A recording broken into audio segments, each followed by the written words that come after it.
જોઈશું ઉદાહરણ number 11 chapter 1 વિદ્યુત ભાર વાળું, જેમાં ક્વેશ્ચન કંઈક આપણને આ રીતે આપેલ છે કે એક આકૃતિમાં દર્શાવ્યા અનુસાર એક સમઘન છે જેની દરેક ભુજા સ્મોલ a જેટલી લંબાઈની છે.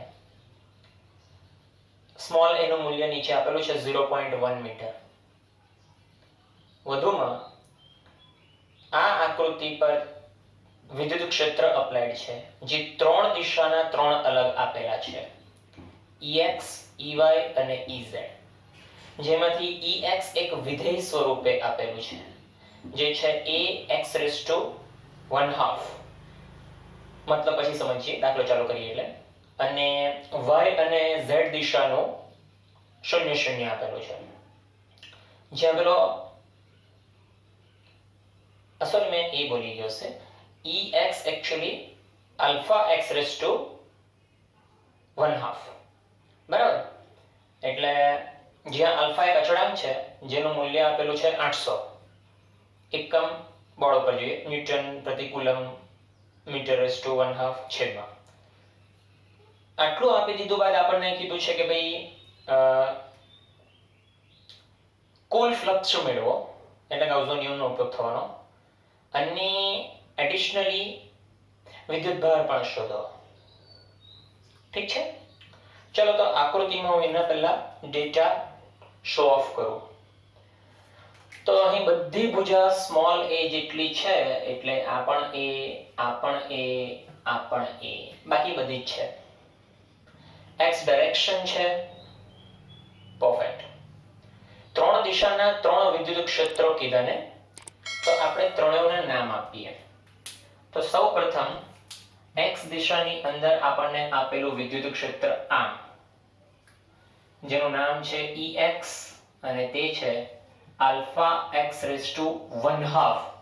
એકમ ન્યૂટન પર કુલમ, અને કે જ્યાં આલ્ફાની વેલ્યુ છે 800, યુનિટ એનો ન્યૂટન પ્રતિ કુલમ અને છેદમાં જ મીટર/1/2, કારણ એનું આ x જે છે ને તે છેદમાં જતે, એટલે x જે છે તે અંતર છે એટલે મીટરમાં, બરાબર.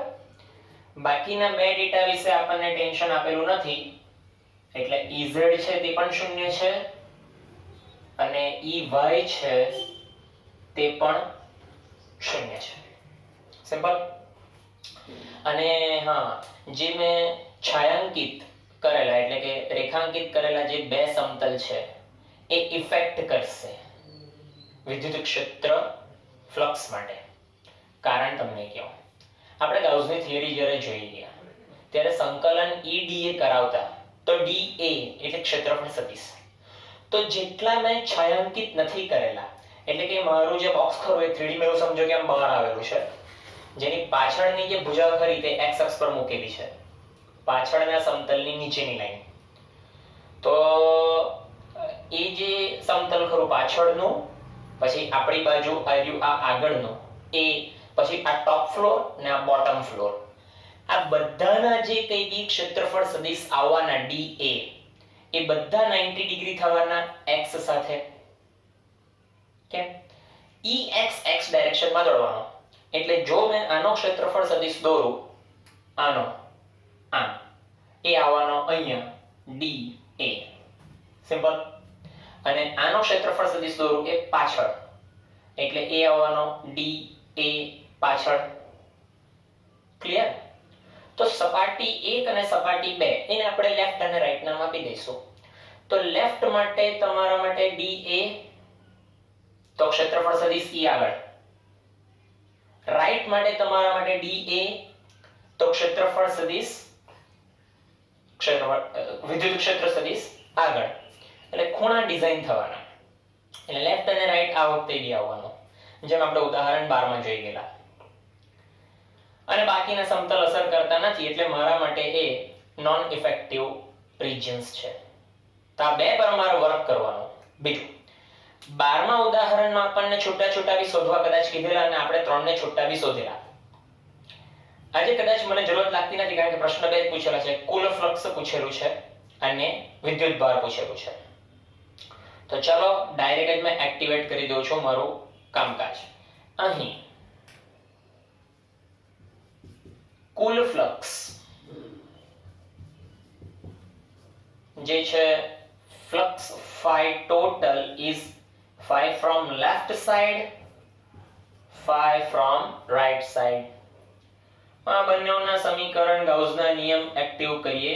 E સદિશ ડોટ dA તમે લેફ્ટ એવું લખશો પરફેક્ટ, પણ મેં લખવાનો છું અહીંયા x ડાયરેક્શન કારણ કે x દિશામાં જ છે, અને આ મેં લખવાનો લેફ્ટ. જ્યારે આ બાજુ E x ડાયરેક્શનમાં છે, ડોટ dA રાઈટ. બરાબર? તો ડોટ પ્રોડક્ટનું cos છૂટું કરીએ. Integration ex dA left cos 180. જોઈ લેજો જરાક, આ બાજુની સાઈડે મારું dA આમ છે, જ્યારે ક્ષેત્ર આગળ છે એટલે ખૂણો 180 નો બન્યો. અહીં ખૂણો 180 નો બન્યો તો લખ્યો. હવે આ બાજુની હકીકત જો બતાવો તો ઇન્ટિગ્રેશન dA રાઈટ સાઈડ, તો રાઈટ સાઈડ બે એક જ દિશામાં છે, થીટા 0 બન્યો cos 0. પરફેક્ટ. કિંમતો મૂકીએ છીએ ખાલી cos ની, અને ex ને આપણે બહાર કાઢીએ છીએ. તો આ જગ્યા ઉપર ex બહાર આવે છે, જે લેફ્ટ સાઈડ નું છે. ઇન્ટિગ્રેશન ખાલી dA લેફ્ટ સાઈડ, cos 180 ની કિંમત આપણે મૂકીએ -1. ક્લિયર? પ્લસ આ બાજુ ex ને મૂકીએ from right side, integration dA right side cos 0 બરાબર 1. હવે વિદ્યાર્થીઓ મેં પ્રથમ તો લેફ્ટ એન્ડ રાઈટ અહીંયા નથી લખ્યા, અને પછી જ્યારે એને બહાર કાઢું છું ત્યારે લેફ્ટ એન્ડ રાઈટ લખું છું. એનું એક અને એકમાત્ર રીઝન છે, મેં આકૃતિ સમજાવતી વખતે એટલે ક્વેશ્ચન રીડ કરતી વખતે તમને આ કીધેલું, ક્યો પછી ક્યો. અહીંયા વિદ્યુત ક્ષેત્ર બદલાતો જતો આપેલું છે, કોઈ ફિક્સ વેલ્યુ નથી, એને વિધેય કહીશું.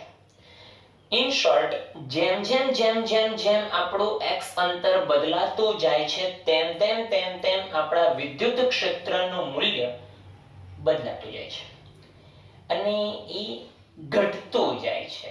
ટેકનિકલી જો x વધવાનો એટલે ધન, ઘાતાંક માઈનસ નથી, પ્લસ છે, અને આલ્ફા તો મૂલ્ય છે, એટલે જેમ x ઘટવાનો તેમ e નું મૂલ્ય ઘટવાનું. સિમ્પલ છે, પણ બદલાવાનું એ કન્ફર્મ છે. એટલે મારે લેફ્ટ અને રાઈટ ને અલગ ડિસ્ટિંગ્વિશ કરવા પડ્યા. તો કિંમત મુકાશે ને? ઓકે ને? Okay. Cool flux phi, flux phi is equal to આ EXL કિંમત આજ મૂકવી છે, તો કિંમત મૂકું છું આલ્ફા. તો x કેટલો? તો લેફ્ટ સાઈડ નું સમતલ ખરું એ આ છે. હવે એ લેફ્ટ સાઈડ ના સમતલ માટે આપણને આકૃતિમાં દોરીને એવું બતાવ્યું છે કે અહીંથી લઈને જે સ્ટાર્ટ થાય છે ક્યુબ, એ એક્ચ્યુઅલી એ જેટલો દૂર છે. એટલે આના માટે એવું કહી શકાય x લેફ્ટ જે સ્ટાર્ટિંગ થાય તે a. બરાબર? તો અહીંયા મેં લખવાનો ખાલી a ઘાતાંક a ની 1/2. કન્ફર્મ શાંતિથી જોજો, ex નું સમીકરણ છે, તેમાં x કેટલો? તો કે તમે જે પોઝિશન પર છો તે x, એ પોઝિશન આ સમતલ x બરાબર a. બરાબર. સંકલન ક્ષેત્રફળ dA એટલે લંબાઈ ગુણ્યા પહોળાઈ આખું ક્ષેત્રફળ, એટલે દરેક ભુજા સ્મોલ a જેટલી છે, તો અહીંયા તમે લખવાના a². પરફેક્ટ. કિંમત -1 ખરી, પ્લસ આ બાજુ ફ્રોમ રાઈટ સાઈડ, આ માટે બી લખવાના તો આ જ, એટલે આલ્ફા તો છે.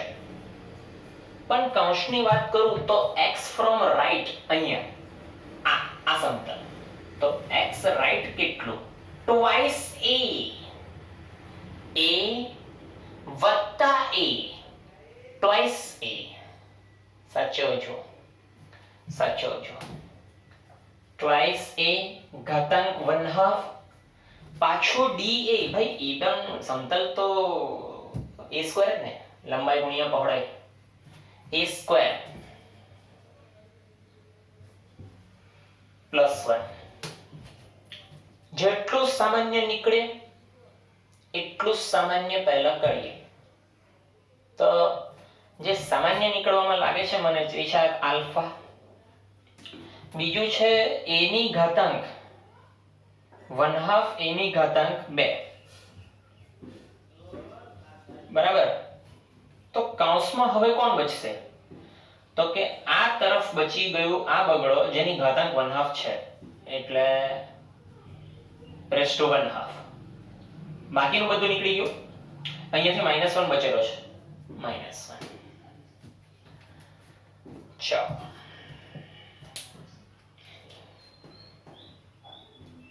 પરફેક્ટ. અત્યાર સુધી બધું perfect, no problem at all. હવે ગણતરીમાં ખૂબ ધ્યાન આપજો.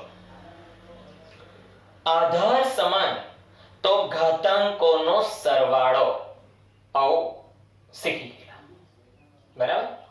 પાછું બોલું, આધાર સમાન તો ઘાતાંકોનો સરવાળો.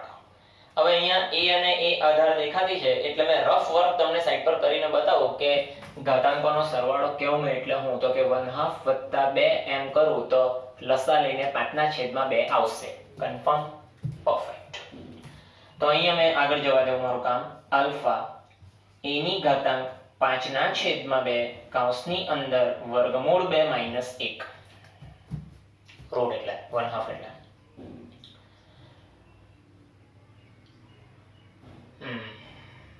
કરણી તો લેવાય નહીં, છેદમાં તો છે નહીં, એટલે અંશમાં જ આગળ ચાલવાનું છે. તો ચાલો બધી કિંમતો મુકાવો. કિંમત મૂકો એટલે આલ્ફાની 800, a ની કિંમત તો કે 0.1, બાપરે, પાછી ઘાતાંક 5/2. તો આનું વર્ગમૂળ જો કે તમને મોડે જ હોવું જોઈએ, 1.414. ક્લિયર? આવડી જ જશે તો આટલો વખત તમે દાખલા ગણશો એટલે. હવે યાર આ 5/2 દુખી કરવાનું દોસ્ત, કસમથી. એટલે આ કેલ્ક્યુલેટર વર્ક જો નહીં કરવું હોય તો તમે લોગ સિસ્ટમ પર જઈ શકો. ઓબ્વિયસલી લાંબુ બી પડે, લેન્ધી બી પડે, મજા નહીં આવે.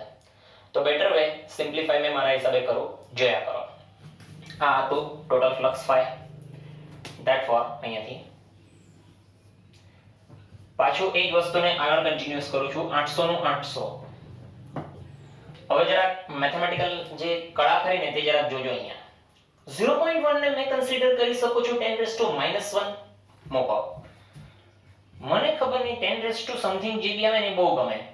એનાથી ફાયદો એ થાય કે હું 10 ની ઘાતાંકોને સરસ સેટ કરી શકું. એટલે મેં છે ને બને ત્યાં સુધી કેલ્ક્યુલેટરમાં પોઈન્ટ વાળી વસ્તુ જો એકદમ આવી સિમ્પલ હોય ને તો એને 10 માં કન્વર્ટ કરી દો. બાજુમાં આપણને દેખાતું હતું છે 0.414. પરફેક્ટ. ચાલો, આ માઈનસ ઘાતાંકો ટ્રાન્સફર કરું છું એટલે 800 10 ની ઘાતાંક -5/2 0.414. હવે વિદ્યાર્થીઓ અહીંયા પાછી એકવાર કળા આવે છે. 5/2 જે માઈનસમાં છે મારે હવે એનું પહેલા ઓપરેશન કરવું છે. તો ફરી એકવાર મેં રફ કામની અંદર જઈશ, પણ મોડે પહેલા તમને કરી બતાવું. તો મેં અને લસાથી જો છૂટા પાડો તો બે રીતે છૂટા પડે. એક -4 -1. લસાથી જો છૂટા પાડો તો -4 -1 થી છૂટા પડી શકતે. પછી આ બાજુની સાઈડે -2 આવતે અને પેલી બાજુની સાઈડે -1/2 આવતે. માથાનો દુખાવો. -1/2 એટલે પાછો છેદમાં જાય. ના ના ના ના ના, એ પાછો બીજી મગજમારી ભાગાકાર આવી ગયો ના. તો મેં રૂટ જે છે તે ધન બને એ સંદર્ભે મેં હવે એવું કરવાનું, -6 વત્તા 1 ભાગ્યા 2. વાવ, -6. એનાથી મેં ભાગાકાર કરું તો -3 વત્તા 1/2 જનરેટ થાય. તે અહીંયા નીચે મૂકતો છું. 800 10 ની ઘાતાંક -3 વત્તા 1/2, બાકી જે દેખાય તે બેઠું છે. હવે ઊંધો રૂલ કરીએ. જેવી રીતે આ બે ને ભેગા કરેલા ને તેવી રીતે આને છૂટા બી થાય ગુણાકારમાં. જેવી રીતે આને ભેગા કર્યા એવી રીતે આને છૂટા બી થાય. તો છૂટા કરું છું. થોડુંક તમારું બેકગ્રાઉન્ડ વર્ક સારું હોય, જેને કહેવાય ધોરણ 8 9 10 નું ગણિત, તો ફાયદો રહે. બાકી તો પછી તમને તો ખબર જ છે તમારે કેટલી મહેનત જોઈશે. ઓકે, ચાલો, સરસ, એકદમ ઈઝી કામ થવાનું ચાલુ થઈ ગયું. એટલે અહીંયા જે છે તે -3 ઘાતાંકને ટ્રાન્સફર કરું તો 2 મીંડા ઉડી ગયા અને 0.8 આવી ગયું. એટલે અહીંયા મેં લખું 0.8. હવે કેલ્ક્યુલેટર સાદું, તેમાં તમારું વર્ગમૂળનું બટન છે, તો તેમાં 10 નું વર્ગમૂળ તમે જો કરવાના તો એ તમને 3.16 જનરેટ કરીને આપશે. બરાબર? અને બાજુમાં પેલું 0.414. હવે આમાં તમે જો કેલ્ક્યુલેટર વર્ક કરશો તો સાદું જ છે. હવે તો 1.0465 જનરેટ થશે, જેને મેં એપ્રોક્સિમેટલી ડાયરેક્ટ લખું છું 1.05 ફ્લક્સ 5 ઇન વેબર. એટલે તમારો જનરેટ થશે 1.0465, જેને મેં ડાયરેક્ટ આવું લખી દીધું. આપણો પહેલો પ્રશ્ન પૂરો થયો, જેને કહેવાય કે કુલ ફ્લક્સ કેટલું, એ આટલો. હવે માંગેલો બીજા પ્રશ્ન ઉપર કામ કરીએ, જેને કહેવાય વિદ્યુત ભાર કેટલો, અને નામ આપો હોય તો આપો. આ ઓપ્શન એ આપણો. હવે ઓપ્શન બી કુલ વિદ્યુત ભાર.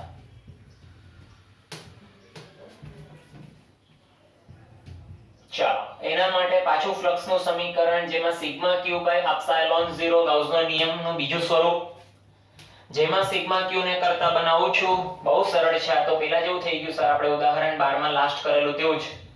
હા, ઈઝી છે. અને અહીંયાથી આવેલી આ વેલ્યુ એને ડાયરેક્ટ લખું છું 1.05 ગુણ્યા આ છે અચળાંક 8.854 × 10⁻12. આમ કરતા ગુણાકાર લાવતા તમને આન્સર આવશે 9.3 એપ્રોક્સ. એ તમે કેલ્સીમાં કરી લેજો. 9.3 10⁻12 in coulomb. તો પેલો ઉપરનો પાર્ટ તો ઠીક, હવે કોઈને બી આવડે. આ મેઇન છે, જેમાં મેં એક્ઝેક્ટલી જાંબુડી કલરની બોલ પેનથી જે વર્ક કરેલું છે તે પાછું મેઇન હતું. હું તો માનું છું કે અહીંયા બ્લુ કલરનું વર્ક છે તે પણ ખતરનાક છે. જેને આમાંય પકડ નહીં આવી હશે તે તો અહીંયા સુધી પહોંચવાનો બી નથી. તો ભાઈ સાચવીને, કારણ કે ડેટા કેન બી ચેન્જેબલ. અહીંયા ઘાતાંક 1/3 કરી દે, દાખલો નવો. અહીંયા a ની જગ્યાએ ટ્વાઇસ a મૂકી દે, દાખલો નવો. સાચવવું પડે. બરાબર? સો ચાલો, તો અહીંયા ઉદાહરણ 11 ને બી કમ્પ્લીશન કરું છું. Let's see. 12 ના દાખલા અમુક સારા હતા, આ ચેપ્ટરના તો કરાવવાની ઈચ્છા થાય તો જોઈશ. અધરવાઇઝ આપણે મોમેન્ટ લઈશું, જે હવે નવા ચેપ્ટર પર કીધું છે તમને. Signing of.